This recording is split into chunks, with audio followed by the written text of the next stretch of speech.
Кеш жарық, бүгін бестіктер туралы айтамын, яғни 5-і, 14-і, 20-шы күні туылған адамдар. Мінездері өте ашық болады, ақ көңіл болады, түрлері суық көрінгенмен жүректері өте мягкий болады. Логикалары өте қатты дамыған, мақтағанды жақсы көреді. Бестіктерді мақтасаңыздар, қолындағы бәрін бере салатын адамдар ғой. Сосын тани айтайын. Бұлардың энергиясы 36 жасқа дейін өте жоғары болады, яғни удачный болады.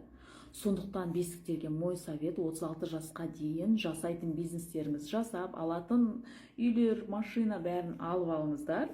Одан кейін дальше стабильность болады. Сосын олар ранимый болады. Яғни ренжітіп алу оңай. Егер сіздер бестікті ренжітіп қойсаңыздар, олар үндемей қалмайды.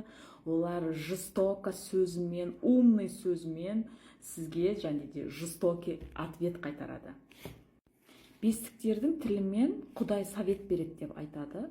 Бұларда бір сондай бір қасиет бар, әңгіме айтып отырып, бір умный бір совет айтып қалады, немесе бір нәрсе айтып қалады, и сол сөздері орындалып жатады.